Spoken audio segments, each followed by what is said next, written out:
Hi viewers, welcome to our channel City of Phoenix. ഇന്ന് നമ്മൾ optical ഇലൂഷനെ പറ്റിയാണ് സംസാരിക്കുന്നത്. ഇലൂഷൻ എന്ന് പറയുമ്പോൾ മിഥ്യ എന്നാണ് പറയുന്നത്. ഒപ്റ്റിക്കൽ ഇലൂഷൻ മായക്കാഴ്ചകൾ എന്നാണ്. നമ്മുടെ തലച്ചോറിൻ്റെ കുറച്ച് പ്രവർത്തനത്തിൻ്റെ ഭാഗമായിട്ട് ഉണ്ടാകുന്ന ഇലൂഷൻസിനെയാണ് ഒപ്റ്റിക്കൽ ഇലൂഷൻസ് എന്ന് പറയുന്നത്. അതെങ്ങനെയാണെന്ന് നമുക്കൊന്ന് നോക്കാം. രണ്ട് പിക്ചർ വെച്ച് ഞാനത് ഒന്ന് എക്സ്പ്ലെയിൻ ചെയ്യാൻ ശ്രമിക്കാം. നമ്മുടെ തലച്ചോറിന് മൊത്തത്തിൽ ബ്രെയിന് കോർട്ടെക്സിനെ രണ്ട് പാർട്ടായിട്ട് തിരിച്ചിട്ടുണ്ട്, റൈറ്റ് ആൻഡ് ലെഫ്റ്റ്. അപ്പം ആ രണ്ട് പാർട്ടിൻ്റെ ചില ആൾക്കാർ പറയുന്നതാണ് രണ്ട് പാർട്ടിൽ ഏത് പാർട്ടാണോ ഡോമിനൻ്റ് ആയിട്ടിരിക്കുന്നത് ആ പാർട്ട് അനുസരിച്ചിട്ടായിരിക്കും ആ മനുഷ്യനെ ഡിഫൈൻ ചെയ്യുന്നത്. ഇപ്പം റൈറ്റ് ആണെങ്കിൽ മോർ ഇമോഷണലായിരിക്കും, ക്രിയേറ്റീവായിരിക്കും. ലെഫ്റ്റ് ആണെങ്കിൽ കുറച്ച് ലോജിക്കൽ ആൻഡ് അനലിറ്റിക്കലായിരിക്കും.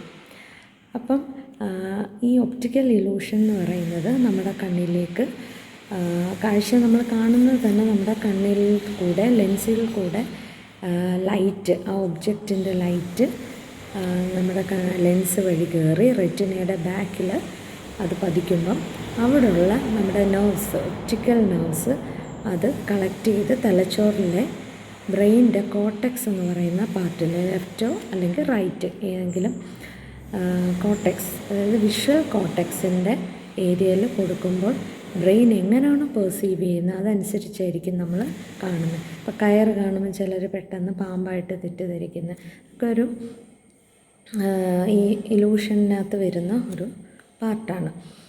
വാഴയുടെ കൈ ഇങ്ങനെ ആടുന്ന കാണുമ്പോഴത്തേക്ക് ഒരാൾ നിൽക്കുന്നത് പോലെ പെട്ടെന്ന് തോന്നുന്ന കാര്യങ്ങളുണ്ട്. അതേപോലെ തന്നെ നമ്മുടെ കാഴ്ചയിൽ വ്യത്യാസമുള്ളതുപോലെ തന്നെ കളറിനും നമുക്ക് വ്യത്യാസമുണ്ട്. അതാണ് ഈ ഒപ്റ്റിക്കൽ ഇലൂഷനിൽ വരുന്നത്.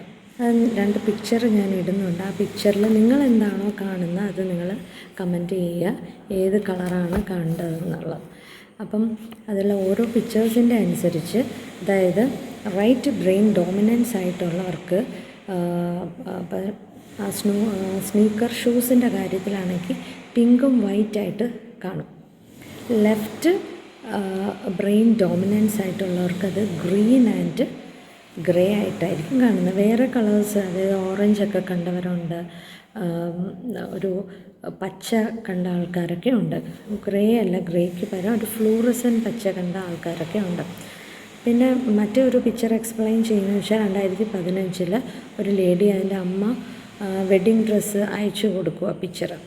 അപ്പോൾ അത് കണ്ടിട്ട് പുള്ളിക്കാരി ആ കളറ് പറയുമ്പോൾ അമ്മ പറഞ്ഞല്ല, ഞാൻ അതല്ല അയച്ചു തന്നത് എന്ന് പറയുമ്പോൾ ഇവർ രണ്ടും തർക്കിക്കുമ്പം ഇവർക്കെന്തോ ഒരു ഡൗട്ട് തോന്നിയിട്ട് പല ആൾക്കാരോട് ചോദിച്ചപ്പം ഡിഫറെൻറ്റ് കളേഴ്സ് പറഞ്ഞപ്പോഴാണ് ഇവരത് പോസ്റ്റ് ചെയ്തതും. അങ്ങനെ കമൻസിലൂടെ മനസ്സിലാക്കിയ പല ആൾക്കാർക്ക് പല രീതിയിലുള്ള കളേഴ്സാണ് പെർസീവ് ചെയ്യുന്നത്. ഇതെന്ന് വെച്ചാൽ ബാക്ക്ഗ്രൗണ്ടിൽ കളർ, നമ്മളിപ്പം കടയിൽ ചെന്ന് എടുക്കുമ്പം, ഡ്രസ്സ് എടുക്കുമ്പം നമ്മൾ കണ്ടതൊരു കളർ, വെളിയിലിറങ്ങുമ്പം നാച്ചുറൽ ലൈറ്റിൽ വേറൊരു കളറായിട്ടത് കാണുന്നത് പോലെ തന്നെ കളറിൻ്റെ ഒരു ഷെയ്ഡ് വരുന്നതനുസരിച്ച് നമ്മുടെ ഡ്രസ്സിൻ്റെ അല്ലെങ്കിൽ ആ ഡ്രസ്സിൻ്റെ കളറിൻ്റെ ഷെയ്ഡിന് മാറ്റം നമുക്ക് പെർസീവ് ചെയ്യുന്നത് ആ ഒരു രീതിയിലായിരിക്കാം. അപ്പോൾ ഇതാണ് നമ്മൾ ഒപ്റ്റിക്കൽ ഇലൂഷനിൽ ഇന്ന് പറയുന്നത്. നമ്മുടെ തലച്ചോറിൽ എങ്ങനെയാണോ ആ കളർ ബാക്ക്ഗ്രൗണ്ട് അനുസരിച്ച് പെർസീവ് ചെയ്യുന്നത് ആ രീതിയിലായിരിക്കും നമ്മൾ കാണുന്നത്. അപ്പം യഥാർത്ഥ വസ്തു ചിലപ്പോൾ അതാവണമെന്നില്ല. അപ്പം നമ്മൾ കാണുന്നതെല്ലാം തന്നെ ചിലപ്പോൾ സത്യമാകണം ഇല്ല. അപ്പം അതാണ് ഞാനിപ്പോൾ ഇതിലൂടെ പറയുന്നത്.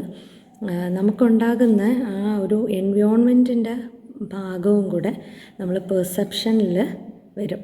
നമ്മൾ എന്ത് കാര്യം പെർസീവ് ചെയ്യുന്നതോ ആ ചുറ്റുപാടും കൂടെ അതിനകത്ത് ഇൻവോൾവ് ആയിരിക്കും. അപ്പോൾ ഒപ്റ്റിക്കൽ ഇലൂഷൻ ഒരു ചെറിയ രീതിയിൽ ഞാനിതൊന്ന് എക്സ്പ്ലെയിൻ ചെയ്തതാണ്. നിങ്ങൾ ആ പിക്ചർ നോക്കുമ്പോൾ നിങ്ങൾക്കത് കൃത്യമായിട്ട് മനസ്സിലാവും. അപ്പോൾ നിങ്ങൾ കമൻറ്റ് ചെയ്യാൻ മറക്കണ്ട, കളേഴ്സ് നിങ്ങൾ കണ്ടത് ഏതാണ്. Okay, thank you for watching this video. Bye.